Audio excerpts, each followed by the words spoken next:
I visited Taiwan,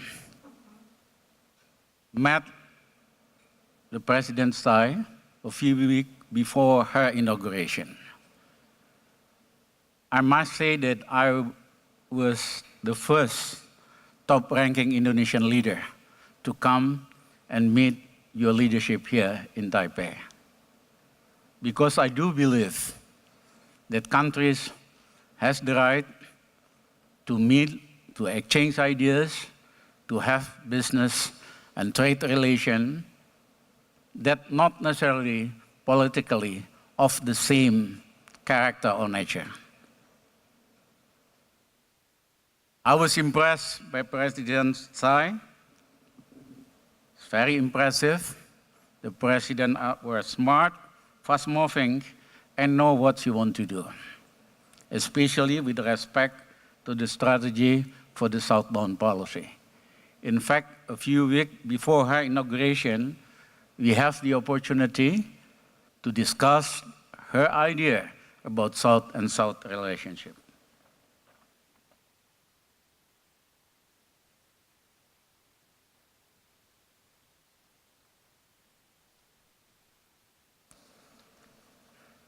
Chairman Chen,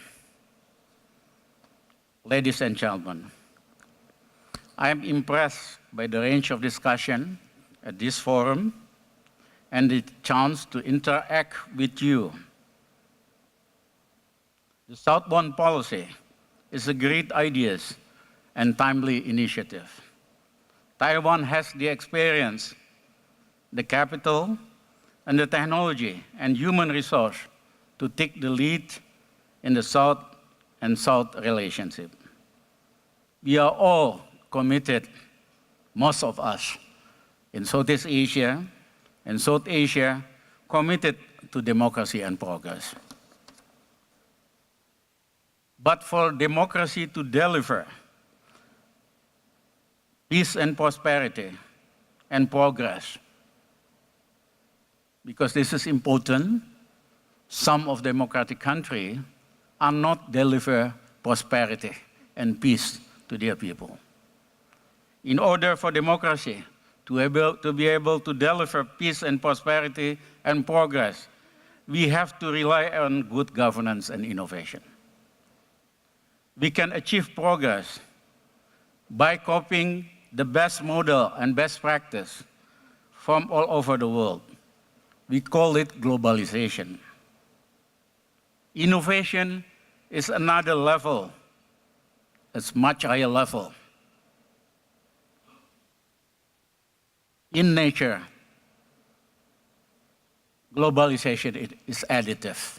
You add, you gradually change. But innovation can be exponential.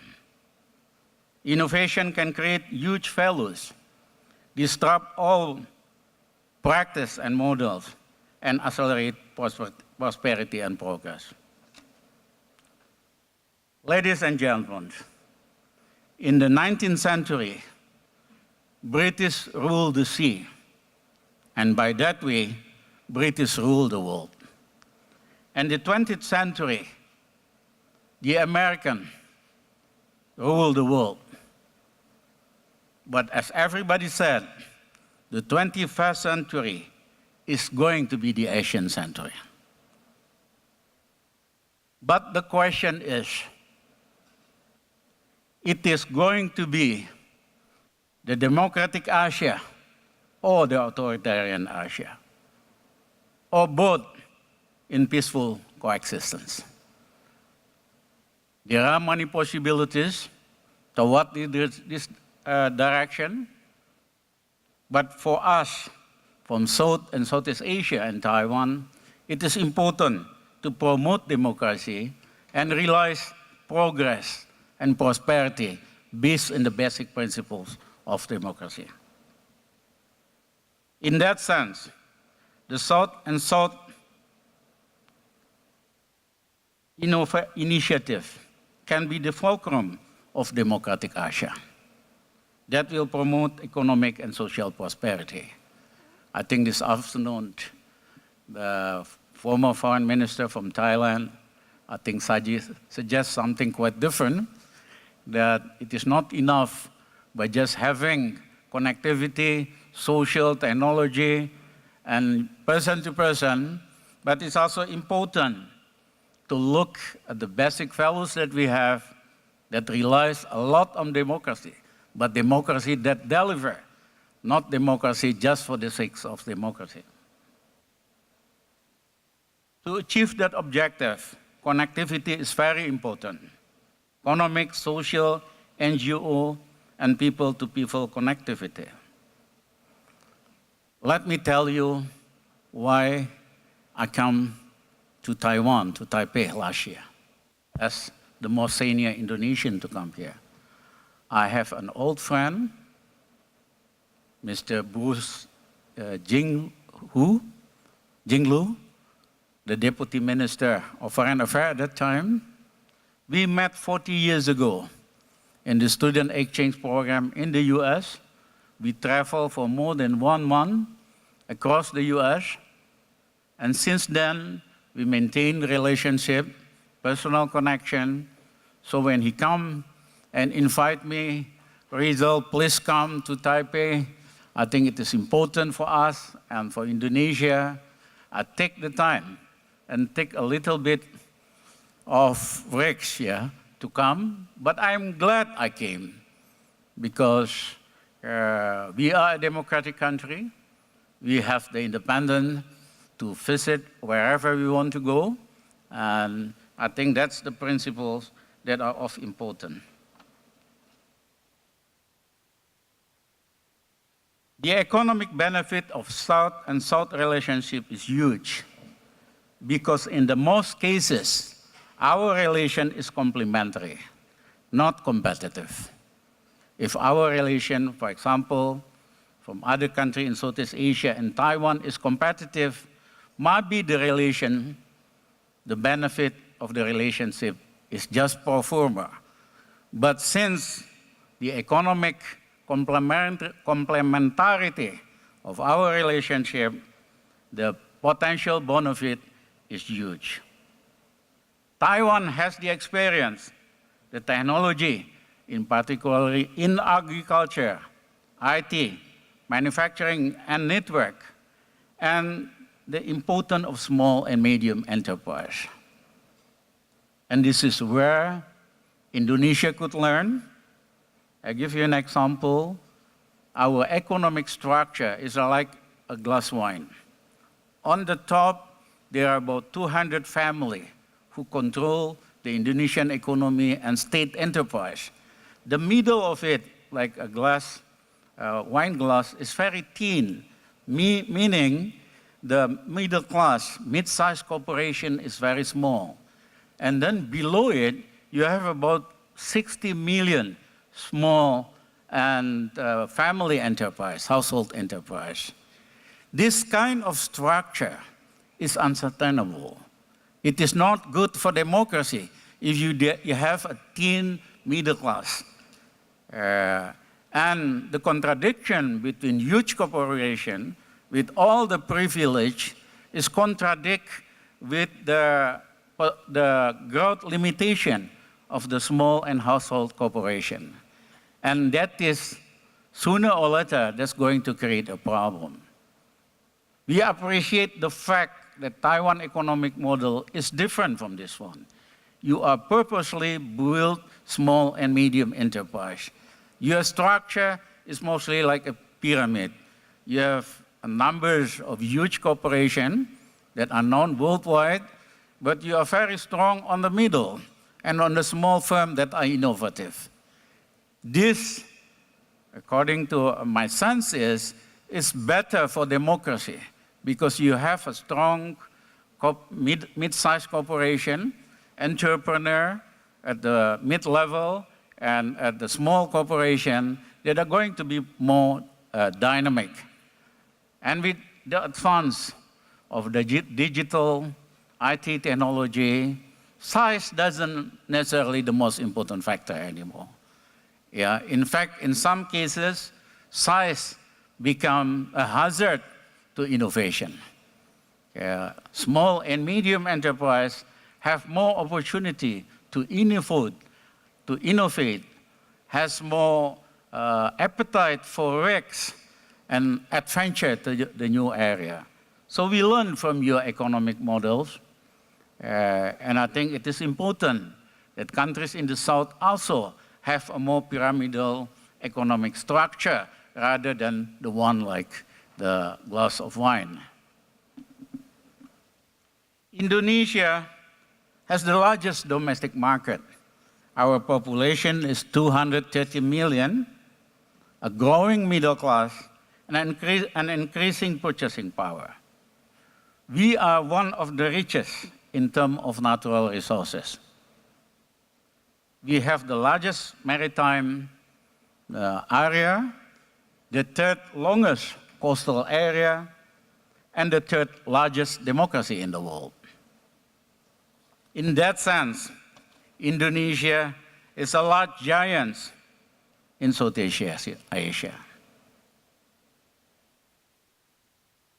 If things are going well, by the year 2030, not by dollar term, but by purchasing power parity, Indonesia is going to be the 5th largest country in the world using the PPP standard. But it is a slow-moving giant, I must admit, that need to run faster. And this is something that we should learn. The notion that the only model for fast growth, double-digit growth, can only occur in centralized states, I think is a mistaken notion. If you remember, Japan after the Second World War, under Prime Minister Ikeda, have a doubling income plan by which Japanese economy grow more between 12 and 14% for almost 2 decades. The key to it, not to follow, I'm sorry, the neoliberal model promoted by the World Bank. No country in the world, helped by the World Bank, can achieve a double-digit growth. One of their key anchor for high growth in Japan is to make sure that their currency is much cheaper than it should be, much weaker than it should be, what you call in economic term a strategic depreciation strategy, on the idea that by having a much lower and weaker currency, you can export much bigger, and at the same time, you reduce import because it's so expensive to your countrymen. And Japan achieved that strategy.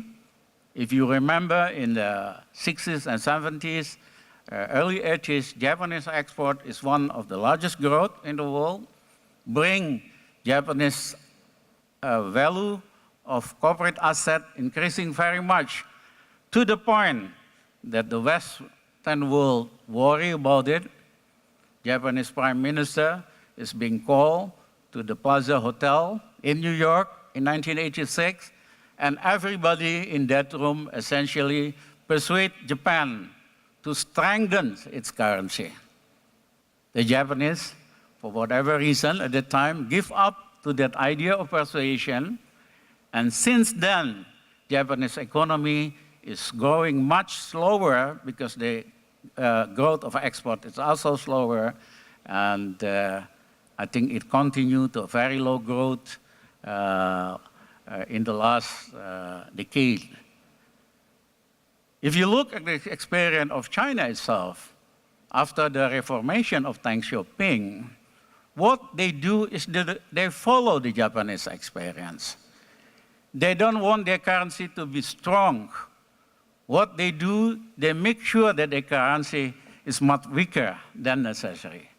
As the result, their export increasing very sharp. The economic growth is more than 12, 13% within 2 decades and become the superpower of the East.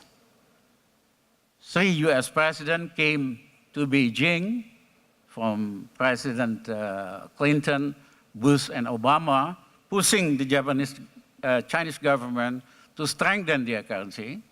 They reject that persuasion, although lately, I think they let their currency to be stronger. And you can see that the Chinese government, Chinese economy is also grow much slower. Because one of the key experience of this, that you have to have a very competitive exchange rate to be able to increase your export. If you look at this notion, that Japan, after the Second World War, can grow fast, can grow double-digit in the democratic tradition. So it is not true, the notion, that you can only grow double-digit economic growth if you are a centralized state. That, I think, is a very false notion. We have to look again that maybe the economics that we learn should be de-learned, should be debunked, because there are the so-called East Asian models of economic development, which are very different with the so-called neoliberal model of economic development promoted by the World Bank. We have to look again at this more carefully, because there are potential. There are alternatives to high growth models in the centralized state system. We do believe, and I do believe, there are the democratic way to promote higher growth and higher prosperity. And the country of the South, including Taiwan, should look for that alternative. And at one point, maybe, in the future, we welcome Taiwan to be the member of ASEAN. Thank you.